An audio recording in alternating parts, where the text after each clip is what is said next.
Do you have asbestos in your home? We're about to find out. Hello, I'm Jason Ratcliffe, the home health expert, and welcome to the latest episode of Heal Your Home. Heal Your Home is a podcast designed to help you and your family feel safer within your home environment and make sure that you have a better energy efficiency, lower running costs for your home, and most importantly, your home is healthy and right for you. In this episode, I'll be diving into the topic of asbestos, the known killer, just how common is asbestos in UK homes. I'll be going on location with Lisa from Smart Estate Agents to discuss buying a property from a buyer's perspective. I'll also be sharing a tenant top tip and answering an email from one of our listeners. But first, let's talk asbestos. Heal Your Home with Jason Ratcliffe, the home health expert. Today, we're looking at asbestos. This is a really dry subject, but it is really important to cover within this series. And this, as the name suggests, asbestos, the known killer, has been known within the medical industry for some time as to the detrimental and significant impacts that this can have on you and your family's health. Now, this has been banned across the UK since 1999, but that means there's an awful lot of materials that have made it into construction prior to this date, covering a whole range of different elements of a property that you wouldn't even consider. Now, most of the time, this, as long as it's left undisturbed, is absolutely fine and you just need to leave it alone. However, before doing absolutely any work to a property, it's always important, especially if you've got a property that predates 1999, just to have a check done by an asbestos inspector. Now, this will help highlight any areas that may be of concern, because just so happens is if you go drilling and doing DIY in your property, you may well end up in more trouble than it's worth. So why is asbestos so dangerous, and what is asbestos? So, without going into too much detail about it within this episode, there are 6 types of asbestos that have been mined, and not all of which have been utilised within domestic properties or materials. But what are they and why are they so dangerous? That's really what we need to cover. So asbestos has been used within all sorts of materials to give additional fire resistance and structural stability, which is also why it's been so popular pre-1999, prior to any health issues being truly recognised.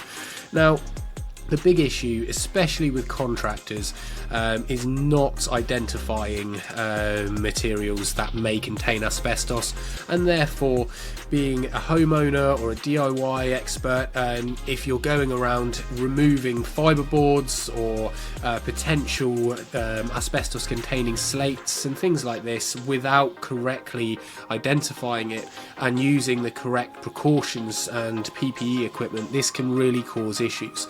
But why? I think that's the biggest issue, and this is why training is so important. So asbestos fibres, they can become airborne. They can become airborne very easily as soon as you start breaking up a material that contains it, and these then can be inhaled, and they act like hooks within your lungs, which can then also get into your bloodstream and cause further issues. Now, this is really where the nasty stuff comes in if you don't use the correct precautions or identify. So then it can cause breathing issues. It can then also lead to things such as lung deterioration and even cancers in absolute worst case scenario.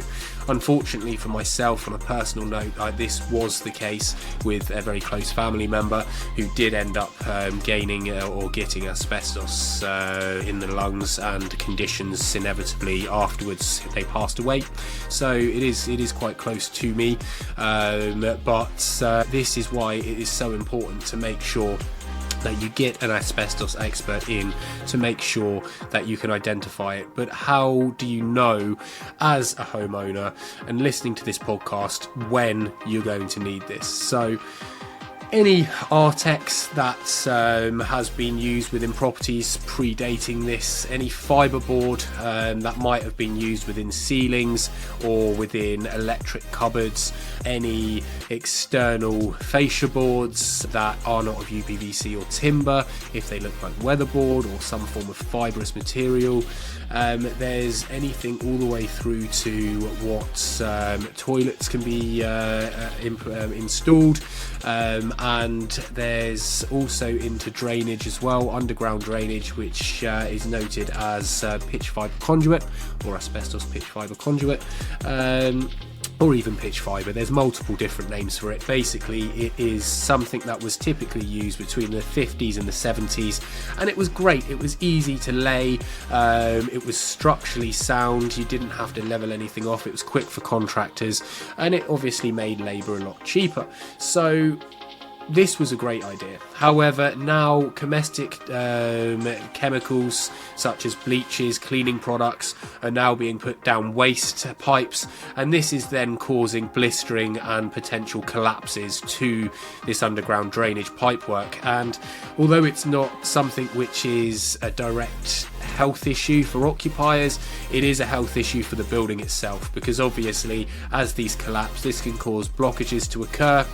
It can cause backing up of foul waste, but also it can then cause potential subsidence issues, subsoil erosion, which can then cause structural movement to your property. So that's why CCTV drain surveys are really important to get checked and done, especially if you have a property that has had any renovation works around that era of time.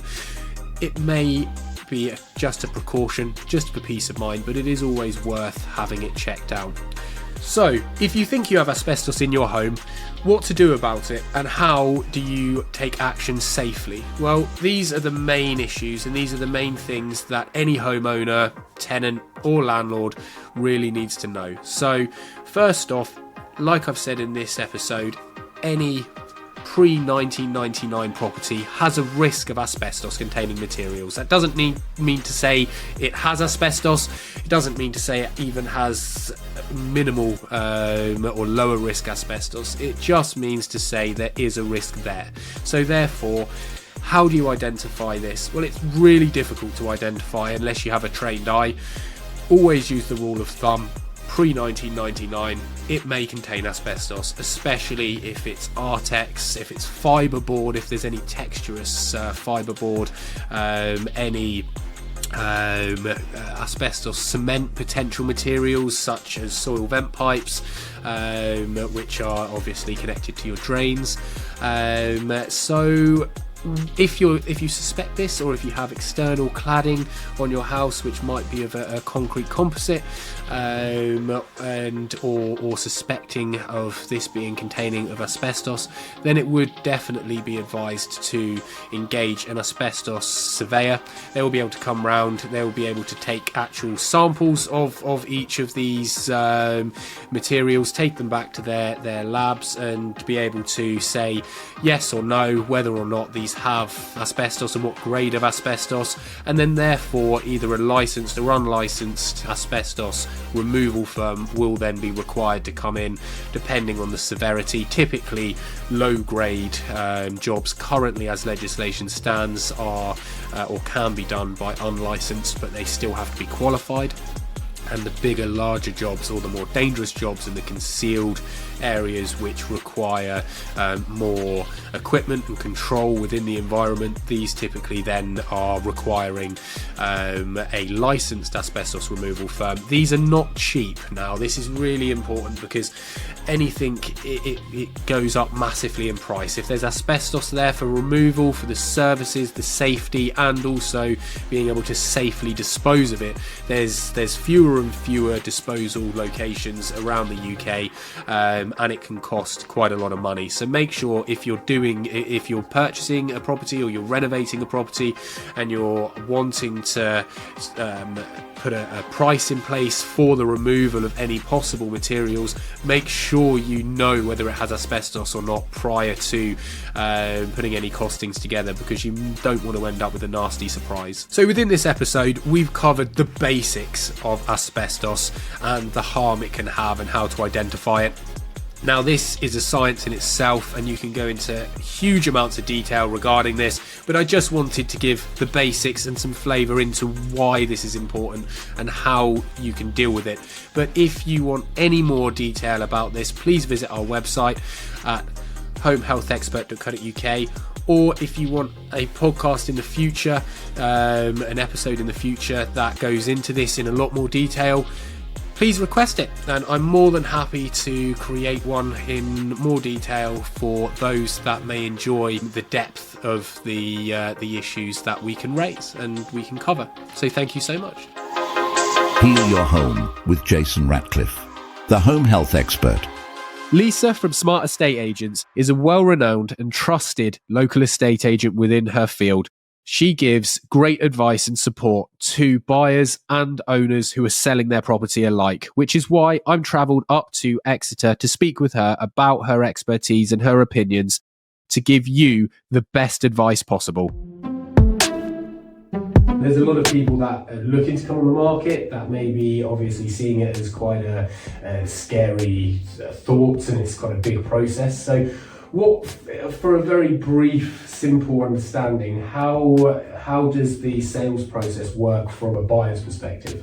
So first things first, you should always speak to some sort of financial person before you start viewing. The reason for this is a lot of people say, oh, I can afford up to 250 or 300, and then actually once they find a house they realise they can borrow 50 grand more, and the type of house they're looking at completely changes. So checking the financial side of things initially probably is step number one. Step number two, view loads of houses. Don't feel bad about viewing lots of houses. You want to really get a feel for what you want.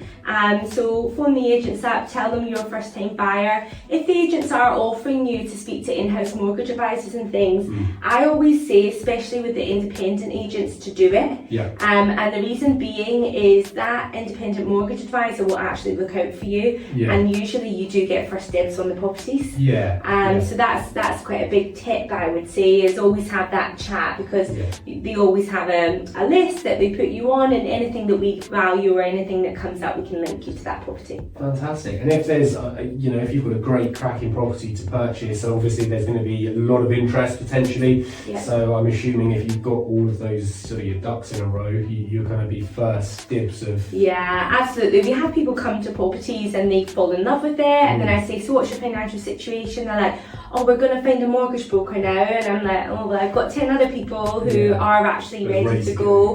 So just getting the initial steps done, so that when you put an offer forward, the agent will always check your finances and ask for your mortgage agreement in principle. You can provide that immediately, and it just gives you the better chance of getting the house. Obviously it can be extremely overwhelming with the amount of property on the market.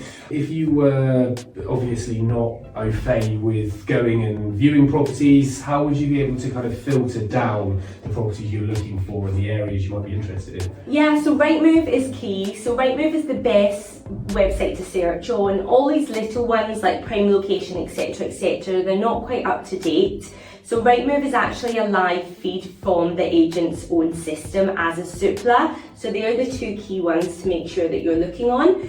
When you're filtering down what you're looking for, always click on the button on the right that says newest listed. Otherwise you're going to see things from a long time ago that haven't sold for a while that potentially are on at the wrong price. I always say to bracket in a wider region, so instead of, for example, in Exeter typing in specific areas in Exeter, just have Exeter as a whole, because you might think, oh, I really want to live in St Thomas, and actually you find a perfect house in Pinhole. So don't narrow things down too much, actually get out and view the whole city, and then of course use the pricing bracket as well, just to make sure you're getting the right price and stuff. And do you think kind of going and doing a bit of drive-bys in local environments, if you've never been there before, is a good thing to do? Yeah, absolutely. It's a bit of a waste of your time, and it's a bit of a waste of the agent's time if you view a house on a main road you know, and then you say, oh, we didn't want to be on a main road. Well, you know, it's quite obvious. If you don't have time to do a drive-by, all of these properties are available on Google Maps. Okay. So you can actually have a little walk around the area, and you might say, oh, that road's too busy, etc., etc. Yeah. But yeah, Google Maps is always a good one if you're stuck for time. Yeah, fantastic. So all being well then, if somebody's got an offer accepted, what are the first steps once they've had their offer accepted? Have your ID ready. It doesn't have to be certified for an agent, but if you just have a copy of your ID ready to send over. They will also ask you for proof of address, so a letter with your address on it. Have that ready, and then what will happen is usually the agents will give you recommendations for solicitors. The reason they do this isn't all because they get a kickback of the money. The reason they do it is they work well with that person. Yeah. So it just makes the whole process much quicker. So if I know that they're using someone that is close to my office, I can pop across there and help with the paperwork and different things. Yeah, fantastic. And now, a listener question for Heal Your Home. We've had an email from Colin in Newquay. Thank you so much for tuning in, Colin. And what a great question. So how can he deal with condensation from the shower in his bathroom? Your question is really relevant. A lot of people find it difficult to get rid of condensation after they have showers. And their excuse is, I just open a window and that'll get rid of it. But at the end of the day, like yourself and your family, you're going to get a lot of black spot mold issues, condensation and staining dripping down your walls, especially if you've got an ensuite going into a bedroom like yourself. So thank you for the detail from your email. It's really helpful, especially when we're trying to give advice. So to be honest with you, ensuring your extractor fan is an adequate size for your room. They're not all one size fits all. There's all different types of extractor fans out there. So make sure it is right for the right cubic meterage of your shower room. And you have an adequate runoff of between 10 to 20 minutes afterwards, and you keep that door shut because that will allow for all of that condensation to be escaping from the property prior to it then entering into your bedroom environment, which can then cause a lot of issues such as condensation forming, which is a perfect breeding ground for black spot mold. So that's my advice to you. So thank you so much, Colin, for listening. Jason's tenant top tip. Did you know that as a tenant, most of the time black spot mold can be eradicated or at least managed by making sure you have well ventilated home, especially if you have a fish tank or you can do a lot of cooking and a lot of showering. If you've got a family of 4 or 5 people in your home, that is an awful lot of condensation. So ventilation and adequate extractor fans is absolutely vital. Heal Your Home with Jason Ratcliffe, the home health expert. Thank you so much for listening to this week's episode. It really does mean a lot to me and my team. Check out the website at homehealthexpert.co.uk for more information, to check out the services that we can help with for you and your family and improve your home's health, and also for the top tip guides that we have available for you. You can submit listener questions through our website and also by emailing our team at info@homehealthexpert.co.uk or by searching for Home Health Expert on Instagram and Facebook. We will try our absolute best to get round to your questions and help your family out to improve your home's health. Don't forget to subscribe to Heal Your Home wherever you get your podcasts or on YouTube if you're watching along. Thanks again for listening. It really does mean a lot. We could not do this without you, and in actual fact it would be completely pointless. So please send in your questions, and I look forward to you joining me in the next episode of Heal Your Home. Your health, your future, it all starts here.